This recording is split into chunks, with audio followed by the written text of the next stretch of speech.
Hello and welcome to the Adafruit CircuitPython Weekly for Monday, September 24th, 2018. I'm Scott and I work for Adafruit on CircuitPython every week. We've got a number of contributors here. If you notice that the sounds are different, it's because we are at Adafruit HQ in the shipping or storage compartment, something like that. So you will hear the sounds of Adafruit behind us. Next to me are Kattni and Dan. So hopefully you'll be able to hear them as well. This is a meeting that we run every week at 11 a.m. Pacific, 2 p.m. Eastern, here on our Discord channel. If you want to join our Discord, you can go to the URL adafru.it/discord. That will get you in. We're in the text chat all week and the voice chat during that time on Mondays. Everybody is welcome to join, so we'd love to see you there. This meeting is run in 4 parts. We start with State of CircuitPython, which will actually split into 2 different parts for this meeting and meetings going forward. We'll talk about that a little bit later. We'll do hug reports as a round robin. So I will start, and then I'll go to Kattni and Dan, and then we'll go through the list here. And then after that, we'll do status updates, which is what you've been working on and what you plan on working on in the coming week. And then lastly, we will do in the weeds. My brain is on pizza still. Sorry. Okay, let's. There's something else. Dan is taking notes, which is awesome. Thank you, Dan. Kattni's taking notes. I'm taking time codes. Oh, I'm surrounded by note takers. Yeah. So we take notes every week. If you're interested, this is being recorded. It will be posted on the Adafruit YouTube, and it will be available with notes and time codes in case you want to skip between things. I think that's it. I just said it really quick, so Dan will take a time code, and we'll get started. So 205. Yep. State of CircuitPython. This is statistics that I pull every week before the meeting. I pulled them last night, New York time, which is not usually the case. And it gives us a general overview of the state of CircuitPython and it as a larger project, including libraries and the notes and stuff. So one thing that we're going to start doing is we're actually going to share duties with this section. I'm going to focus on the state of the core CircuitPython, and then Kattni is going to report on the state of the libraries in general, because she's going to start working more directly on managing the libraries. So I'll start on just on this. Is Kattni going to do pull requests? So for pull requests, sorry, I'm looking at Dan's screen. Over the last week, we had 16 pull requests merged. This is overall with 10 different authors. Most of the authors look like they've committed before, so thank you, everybody. We also had 4 reviewers, and again, as always, that's a great way to get involved if you want to help review. That's really good. And then issues-wise, we had 11 closed by 6 people and 12 open by 7 people. So we're still kind of like hovering around that 150 mark total. And we have 17 open pull requests. Would you like to comment on the libraries now, Kattni? Yeah, sure. So we have 7 open, we have 10 open pull requests on libraries at the moment. And we have 55 open issues over all of our libraries. Mm-hmm. That's something that we definitely want to we want to start giving some more focus to that. Yep. And that includes the issues that are on the bundle as well. So that's something that I'm going to be taking over is making sure that these don't get lost in all of everything that's going on. Yeah, totally. So that's what we're looking at for the state of the libraries at the moment. Awesome, thank you. Good first go, I think. Okay, so downloads-wise, we released 4.0 Alpha 1 on Friday, which is great. We had a total of 33 downloads. The statistics are kind of crazy for the Alpha release because we added the languages. So if you look at the notes, you'll see that they don't make a whole lot of sense for this one. I plan on, when I get back, I'll polish up Adabot and make some more sense of it. I did notice that we are having more downloads than just for the English, but I can't actually tell you which languages we've had downloads for. So we'll work on that for next week. Yeah. And then our stable release is 3.02. which I don't know the download numbers because Dan's taking time codes, which is all good. I'll say. And then we do also have some, I mean, it's probably, 996. So this went out last week, so that's a really good number as well. Was it last week or the week before? Last Wednesday or something. Last Wednesday. Wednesday or Friday. Yeah, so that's a really good number. As always, if you want more details about these stats, you can go on to the notes, and you can see all of the downloads per board there, along with all of the issues and all of the pull requests that we talked about. I'll wrap this up with kind of a quick overview of where we are in terms of CircuitPython development, and that is that we had our first alpha release, which is awesome, and that's a really big turning point because now we can take a look at those 3 milestones that we have in GitHub for 4.0. We have alpha, beta, and final release, and we can really burn down the alpha, or actually the alpha list should be empty. I think I meant to move over the issues there to the beta stuff, but now we can burn down our beta list, and that is all of the stuff like the standard CircuitPython modules and APIs and stuff. That's what getting to a beta phase is. So we will do that, and that's really good progress, and we should be just even more focused and getting more done going forward because we have that clear list.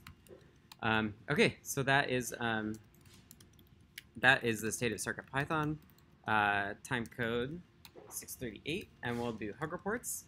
Hug Reports is a chance every week for you to say thank you to the folks for the work that they've been doing. This serves kind of 2 purposes. And first, it's just nice to say thank you and recognize the folks that have helped us in the last week or since we've reported last on Hug Reports. And then also it helps us kind of share what we value as a community and really reinforce those things. So I'll start. Do you need to read your own? Yeah, yeah. So, okay. So for me, Dan just Dan's doing notes in the middle of mine. Oh, sorry. Okay, all right. No worries. Okay. Okay, so I wanted to say thank you to Lamore, Phil, and the rest of the Adafruit crew for having us here at headquarters, as always. Jerry, Andon, Summersaw, Sedacious, and everyone else, thank you for holding down the Discord as we go off to Maker Faire and do all sorts of things. I wanted to shout out to Techniac, Charles Burnaford, Blitz City, Brent, Madja Bodger, Mr. Certainly, Drew, Jazz, Sophie, Mr. Kim, Einstein Unicorn, and Caitlin's dad for meeting up at Maker Faire. We had a great couple days of meeting folks. Wanted to call out specifically Mr. Certainly and Caitlin's dad for leveling up. They're now community helpers, which is really, really awesome. So thank you to them. And lastly, thank you to DigiKey for hosting the meetup, letting us use them as a home base. They're always super welcoming, and we really appreciate their help with that. So, Katney, do you want to go since Dan's writing his notes? Sure. I haven't finished mine, but I'll do it. Could you do a time code for 8:30 next to you? Thank you. All right, so a lot of this echoes what Scott just said. Thank you to Phil and Lamore and everyone at Adafruit for welcoming us. And thanks to everyone who made it to the Discord meetups at Maker Faire. Thank you to everyone who's been keeping up with Discord while we're gone. It's always great to leave and know that we don't have to constantly be worried about what's going on. Thanks to Mr. Certainly and Caitlin's dad for becoming community helpers. It's always great to have more people we can rely on. It means that Discord will just continue getting better. I had more, but I didn't get a chance to write them down, so I don't know what they were. So if you want to know what the rest of them are, read the notes. I'm sure I'll remember. Awesome. Thank you, Katney. All right, Dan? Okay, so I just echo what Scott said about all the people we met at Maker Faire, and then also thanks to Scott a lot for making sure that we got an alpha release out, and thanks to Jerry. Team effort. Yeah, thanks to Jerry for starting to test that immediately and immediately finding bugs in the code that I checked in at the last minute. And also thanks to Tak, who's works for Adafruit in Vietnam, and he's working on NRF52 stuff, both CircuitPython and Arduino, and most recently he added UART capability to CircuitPython 4.0. So that's in the alpha. I think it's in the alpha. Or maybe no, it's not. Is Is it in the alpha yet? No, I don't think so. Oh, it'll be in the next alpha. Yeah, and when we talked about it, we do want to get a really aggressive pace on the alpha, so maybe even like later this week, we'll do an alpha 2 TAC fixed auto reload. That's one thing that could go in alpha 2. So you'll see us really trying to push the pace on the alpha work. We also do need to do a 3x release for the audio out fix as well. So you may see that week or that release go out this week. But yeah, that was a tangent into status updates. Yeah, right. Okay, so let's. Is that? That's it. That's all you have. So okay, let's circle back again. If anybody's lurking and you want us to skip over you in Hug Reports, feel free to just let us know in the text chat, and we won't call on you. But we'll go to. Is Brennan going to take me up on that? Brennan, go ahead. Okay, Brennan's taking me up on it. Okay, Carter. Okay, yeah, group hug, as always, of course. And one of you, Scott, Dan, and Kattni, for actually traveling. Good job getting out there and just being there in person. I'm sure that helps in general sense. And, well, cool. And another good one to Kattni for taking on that library stuff. I think that's going to be excellent. That is such a huge amount of stuff. That is yet another beast that it's going to be great to have someone be able to keep an eye on. Yeah, totally. And it's important to note that she won't be the only one working on it. It's just her keeping an eye on it, like you say. Right. Of course, there's tons of contributors, but having one person being able to know the status of it all and keep an eye on it, I think that's a great idea. Awesome. All right, Charles. Well, it was wonderful to see your faces at Maker Faire. I've been lurking and occasionally, when the mic works, participating, and some of you guys actually gave me some ideas on how to solve my problems with my fingerboard for my ocarina. So hopefully, I'll detail it more in the status reports. Okay. Thank you. Thanks, Charles. All right, Deshipu.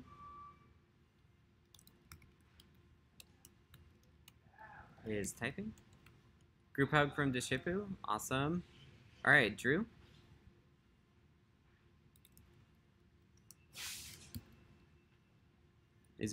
Sorry, I was having some trouble unmuting myself. No worries. We know how it was great to meet you all at the meetup at Maker Faire, and it was good to talk more about. Just recently started looking at CircuitPython in terms of getting Blinka working on the BeagleBone, so it was good to chat in person with Kattni and Scott and Dan, and get myself more familiarized with the code and how things work in this community. Yeah, totally. And thank you for making the meeting. We really appreciate it. Yep, thanks. Awesome. All right, Jerry? Yeah, I just had a group hug this week. Cool. Thanks, Jerry. Sedacious? And Summersoft, you're probably typing as well. So Sedacious says, hug report to Jerry N for helping me think through a Salia issue, in quotes. Wherein I discovered a new setting in the SPI analyzer. Moholi for a tip on the sweet micro USB socket with a part number there. I won't read it off, but if you're interested in a sweet micro USB socket, check the notes and the chat log. Group hug to the community for writing and maintaining drivers I could use for reference and documentation on how to do it properly for CircuitPython. Awesome, thanks Sedacious. And Summersoft, you have it as well. Perfect. Yeah, did I say it? For those of you who don't have voice, don't have a mic, you feel free to type it in and I'll read it off. For those of you who are just listening, Summersoft says, Adafruit plus Blinka folks for attending and supporting Maker Faire, parentheses, from a hashtag jealous non-attendee. Yeah, we were brainstorming ways of like meeting more of this online community as well, maybe more PyCon stuff, which would be cool. Summersoft also says to TAC for continuing to push through on the NRF work, and Tan Newt, myself, for additional review and suggestions. And beyond that, a group hug. Thank you, everybody. So that is Hug Reports. Thank you, everybody, for participating and saying thank you. We really appreciate it. Let's move on to status updates. So status updates is a chance for us to cover what we've been working on in the last week and what we plan on working in the coming week. It's kind of a software engineering thing, but we do it every week. It's a round robin, just like Hug Reports. So I'll get going and then go to Dan and Kathy, just like I did last time. So for myself, I only had a few days between the last meeting and when I traveled to New York.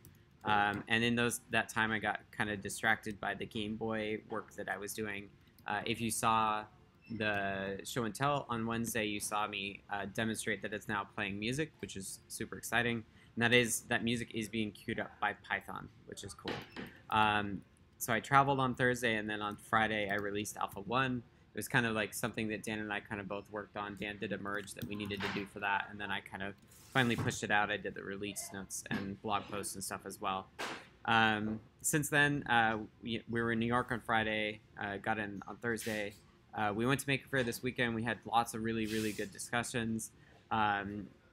We had Discord meetups on both days and had a really good crew there. So thank you everybody there. And we had a good discussion in particular with a few folks around Discord and community building and the weekly meeting and how that stuff all interacts. So that was super cool. We're still in New York, obviously, by the sound of the meeting. And this is our last day at HQ. We go to Boston tomorrow, and we're going to the Open Hardware Summit on Thursday. We'll see Drew there, which is exciting, along with a number of other folks. So this week, again, will be kind of a weird week where I'm not heads down on code. I have been keeping up with pull requests and stuff, so if you have things to ask me and reviews that you'd like me to do, just let me know. But other than that, I fly home on Friday, and we'll kind of get back in the groove starting next week. So that is me. Katney, you want to go first? Sure. So I was out of town for almost a month before we went on this trip. So the last few days that I had between getting home and this trip were spent just catching up and getting back into things. So not a lot of specific stuff was done. We had Maker Faire this weekend. It was amazing to meet everyone. Sophie and Kim, Drew Fustini, I know a ton of people I'm going to forget. But it was good to meet with people, especially people that we've talked to and never had a chance to meet before. So that was a really great experience. The general stuff I'm doing is getting back into PyPI land. We are about halfway done. We're not about halfway done anymore. We're close to halfway done with getting libraries tested and prepared and ready to go. But we still have half to do, and then there's new libraries being written all the time. So those will also be including when you're in Italy. Exactly, including when I'm in Italy. So there's always going to be more, but we want to try and get through what we have and get it down to a more manageable pace. So that's kind of the plan. Obviously, we're traveling this week. Exactly the same. We're leaving for Boston tomorrow. Open Hardware Summit on Thursday, and we head home Friday. So not a whole lot is going to get done this week on that stuff specifically. But in general, on Friday and today, getting back into doing a couple libraries in PyPI and getting thwarted by Sphinx. So running into a wall there, but Sphinx. Right, we'll need to sort that out. And then also, I'm going to be taking over management of the libraries, which is going to involve coordinating everybody who's involved with the libraries and working as a single point of contact so that it's not a question of who do I talk to and where do I go with this, and pull requests being left open for a long time and that kind of thing is what we're trying to avoid with this. Right. So, those of you who have been doing libraries know that I kind of tend not to look at them as much as I probably should, so that's why I've asked Katney to do it. Yeah, so if you're working on libraries and you have questions, it would be me that you would come to. I may still be coming to Scott with questions, obviously, but you'll be able to come to me, and you'll know that's where to go for any kind of issues and that sort of thing. Yep. So I'm really excited to be working with everyone on that. Thank you, everybody, for all the people who work on libraries. Thank you for everything you do, and I'm looking forward to what we're going to be doing with that. So that's me. All right, Dan? Okay, so it turned out the 302 release was actually more than a week ago. It was like 10 days ago. So that's so about it seems right. like yesterday. Right? We do about 500 or 600 a week. That's right. So that's right. And so the main thing I did this last week was more NRF work. I was working with TAC on UART debugging stuff, and also I added managing ownership of multiple instances of devices on the NRF port, so that, for instance, it would manage, like, you can have multiple SPI instances, you have multiple I2C instances, and you can't create ones. You want to keep track of which of the peripherals are in use. Right. So that's done. Though Jerry immediately found a bug in it, but that's okay. That's why we have Jerry. That's why it's an alpha. That's right. That's why it's an alpha. And then also, as Scott mentioned, I merged the changes that in 3.x that we hadn't yet moved over to master. So that took a day or two. So those are the main things that I did in the past week awesome. or so. And then some minor, like, pin fixes and things like that. Okay. And traveling and make fair and all that. That's right. A lot of things happened. Right. Totally. All right. Thank you. All right. Brennan is lurking, so we'll go to Carter. Well, Brennan has typed in something. Okay, Brennan, do you want to go? Or should I read off your... You could just read that, yeah. Okay, in the notes doc, Brennan says, still working on some docs on my first real CircuitPython project and Pi library testing / updating. Okay, Carter. Yeah, okay. Got a pull request in for the NPR 121, which is a capacitive touch sensor. Thanks to you, Scott, for pulling that in. And that's just kind of the first of maybe many, because there's various other bells and whistles that it has that we can possibly add. But the first one was just to address getting it to be more like app properties versus getter setter functs. So that's done. And then there's another touch sensor, the CAP 1188, that has no library. And I've started working on that and have a kind of a functional first pass at that. So I'll probably get a PR submitted for that sometime soon, hopefully. Awesome. Thank you, Carter. And then there's a handful of others, but I have no need to mention those at this point. Okay. All right. Charles? Oh, thank Lord for the NPR 121. That's going to be a help on my music project. So I want to thank him for that one. But I've been working on that on the fingerboard for my ocarina, and it's still got the issue with my 11 and 12 hole because they're too close together. Right. Yeah. So that's where I am. You know, I'm trying to get it to work with CircuitPython so I don't have to write all kinds of excess code. Right. Thank you. Thanks, Charles. I did hear that somebody did something with the NPR 121. Yep. Because I have the breakout ports. Thank you. Bye. Yeah, and I think Carter released it as well after I merged it. Okay. So I'll give that a try and see how it works. Okay, great. Thank you. Thanks. All right. Deshipu is typing. Sick, no progress. Oh man, feel better. Hope you get better soon. Okay, Drew.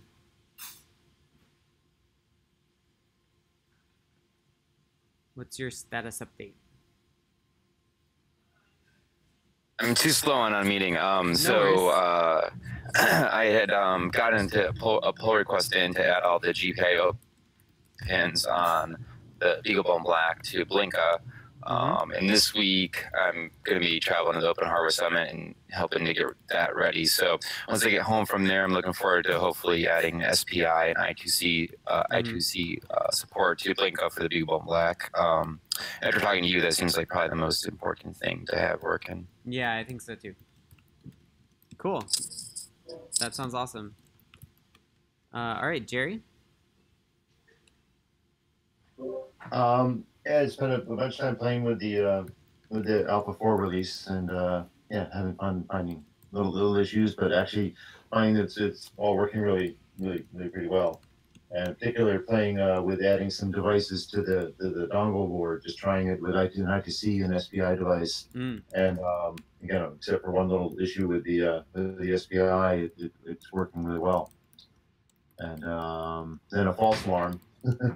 Fooled myself into thinking I had a problem. Turns out on one of my boards is just looks like a bad. For some reason, it's not driving one of the pins. Huh. But, yeah, I saw that you've had trouble with those dongles.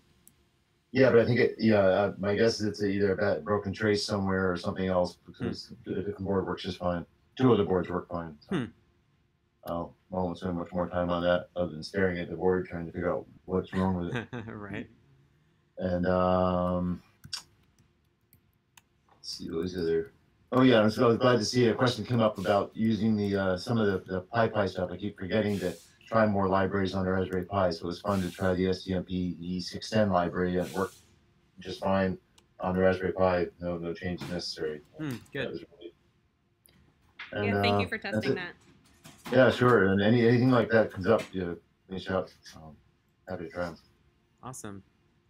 Cool. Thanks, Jerry. Josh is lurking, and Katney already went. Magic Squirrel, do you have any status updates? I know this is probably your first time.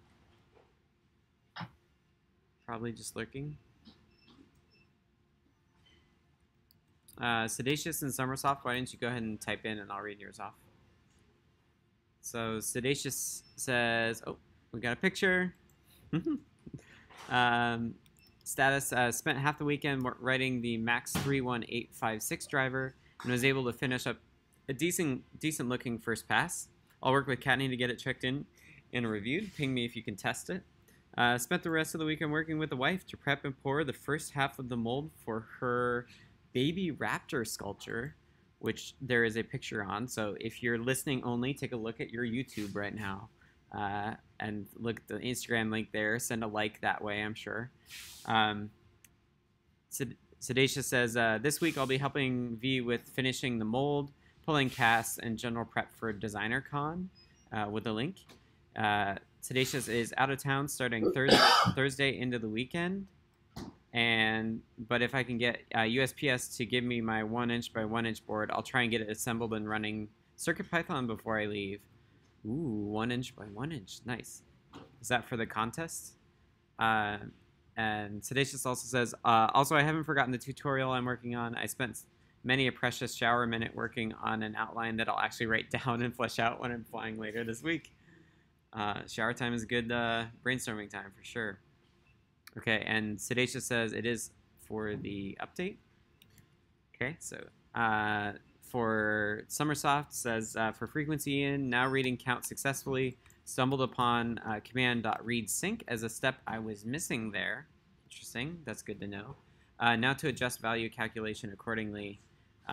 Started the FRAM library, not too far with it yet, beyond cookie cutter and initial what do I need.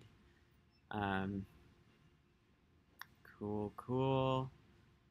And then, yep, and Josh, although he's looking, typed in it as well, said short status update, working on updating edgy blocks to use scratch blocks on the microbit version, and then we'll bring it to the adafruit.edgyblocks.org site as well. Cool. Okay, great. Thank you, everybody, for status updates. Really always fun to hear what everybody is working on. We'll do In the Weeds now. In the Weeds, if you have any topics you'd like us to discuss, just type them into the text chat, and we'll do that. That's the best way that we found to do it, rather than just waiting for folks to chime in. So we have one topic. Thank you, Katney. It says there's a slow enable of TTY ACM 0 on Ubuntu 18.4. From Jerry. So Jerry, do you want to tell us about that? Yeah, I'm not, and the reason I bring it up, I'm not sure if it's a Ubuntu or a Linux issue, or if something changed in CircuitPython around. It's been for several weeks now, probably since probably since we branched to 4.0. But I just noticed a really long delay. If I plug in a board, the drive comes up right away. Okay. But then a very long delay up to about I think it's probably 20 to 30 seconds before you can access the open terminal session to the /dev, the TTY 0 file. It just says, not available. It doesn't show up as being a port until, significant amount of time has gone by. It may only be 10 seconds, but it's still much longer than it used to be. Then it comes up fine and it works great. But Interesting. Which boards is this on? I've been seeing it really on all the boards. Yeah. I have not seen that. And I have 1804 also, but I'll try to be more deliberate about testing it. Yeah. What I do is, I'll bring it up. I'll hear my thing beeps and tells me there's a CircuitPy drive. Right. And I immediately go and open, screen /dev/TPY ACM 0 200, and it comes back and says, not available, not available. And I repeat that. I do up arrow, do it again. And then finally, after a few seconds, it comes up. And yeah. Yeah, this is interesting because anecdotally, I spent the morning going through the forums, and I came across several that were kind of along these same lines. And I kind of pointed them to the UDEV rules and some other things. So I'm wondering if that modem manager is interfering again. So we'll see. Yeah, like I said, if I now I just sort of usually wait about 20 or 30 seconds before I try, and it works just fine. Have you actually have you turned off or uninstalled Modem Manager? No, I have not. So I would suggest just apt purge Modem Manager or whatever it's called. I think it's Modem-Manager. Just get rid of it. It's not useful unless you have a modem. And when was the last time you used the modem? So I did that a long time ago, and I'm not noticing it. So that may or may, but it'll send random junk and try to grab the port and then give it up and stuff like that. So try that. Yeah, and if it still doesn't work, well, actually, I would say even file an issue either way. So I really want to bring it up to see if anyone else did. Yeah. But if Carter says, maybe we need to put that in the instructions. Yeah, it sounds like a lot of people have. Yeah. The instructions that are out there mentions that it nominally fixes the modem manager conflict as well. But, with the new release of Ubuntu, maybe it's not quite working as it used to. And it seems like that was a common thread. That's why I think it started, was when I upgraded. Right, so I think it's more of a Linux under the hood thing than it is anything on our side. Mm-hmm.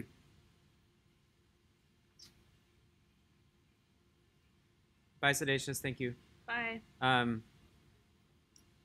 Okay, so it sounds like an issue is a good idea.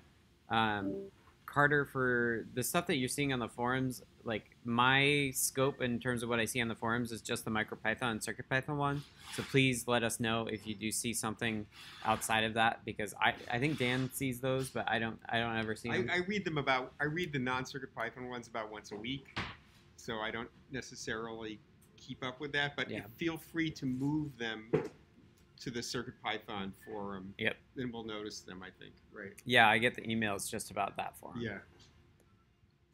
Yeah, totally. I would have. Hey, guys, I had the same problem when I was using Arduino, so it sounds like it is the Linux. I think you're right in looking at the Linux side.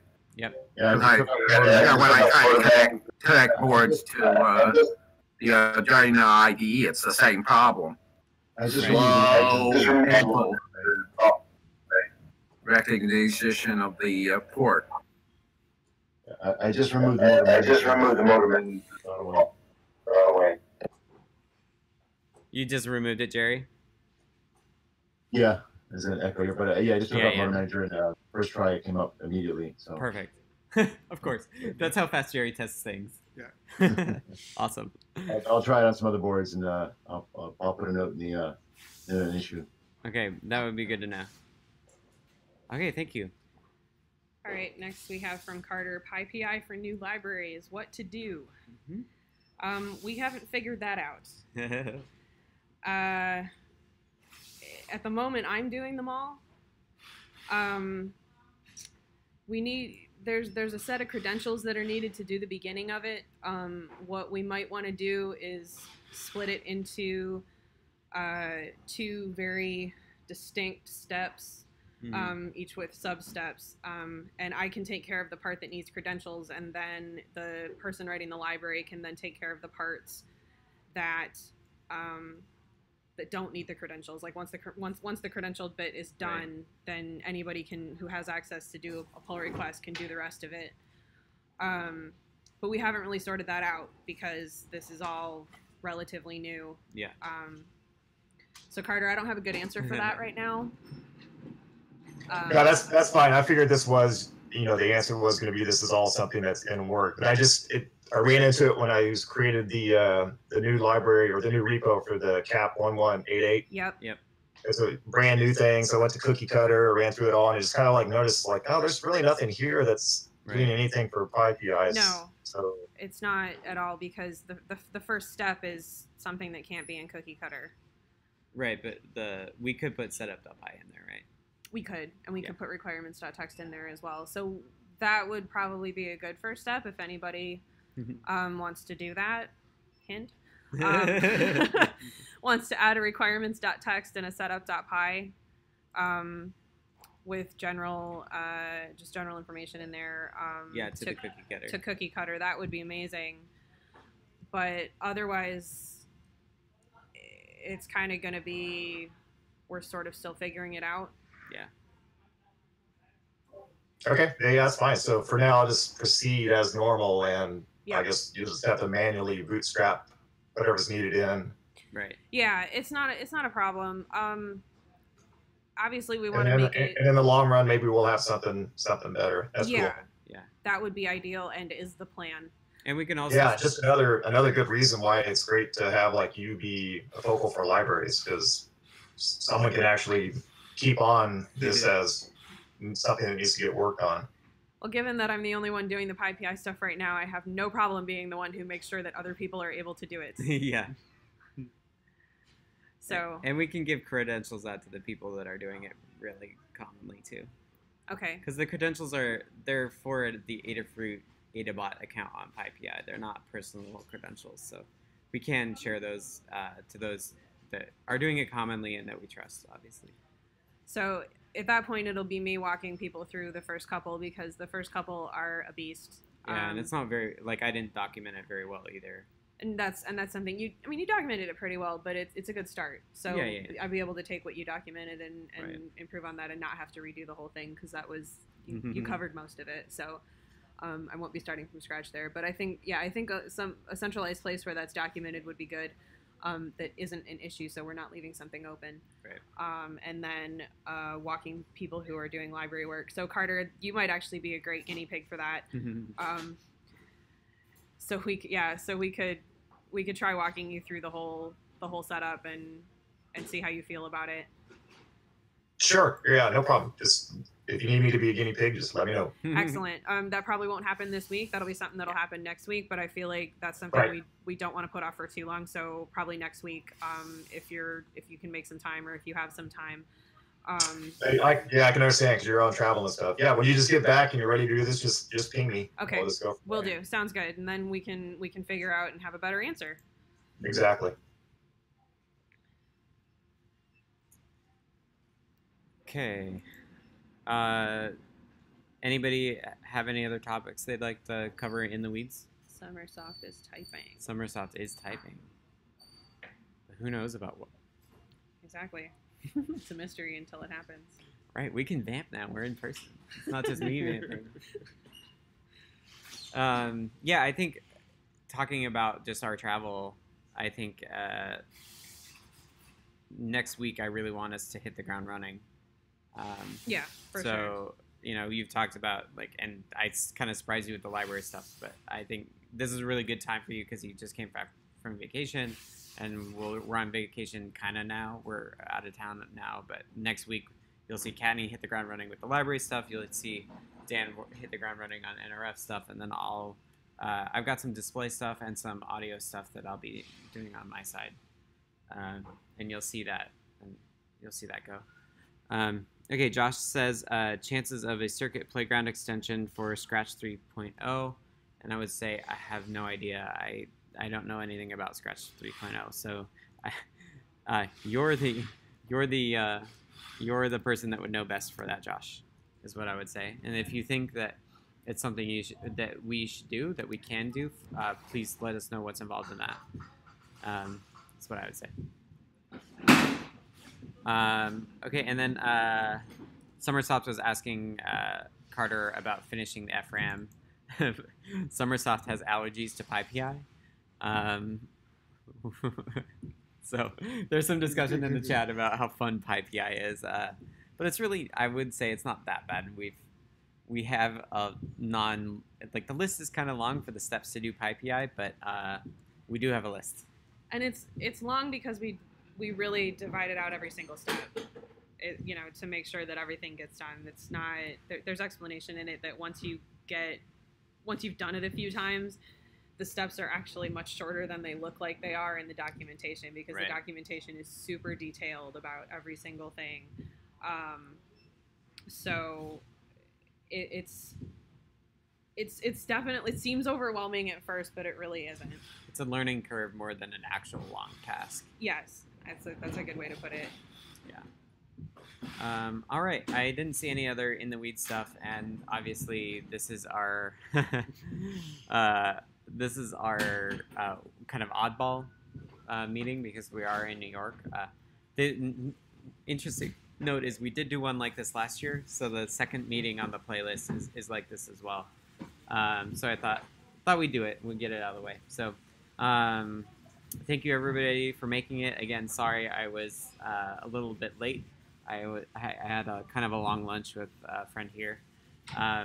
Again, this meeting happens every week at 11 a.m. Pacific, 2 p.m. Eastern Time. You can join by going to the URL adafru.it/discord.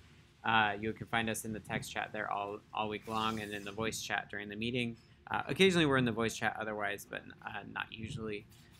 This recording will go up on YouTube. I think I want to check the audio because the audio might be double recorded from like my microphone hearing our speaker. So I'll check that. And worst case, I'll have to go in and do some audio work there. But yeah, I will get that up today or tomorrow.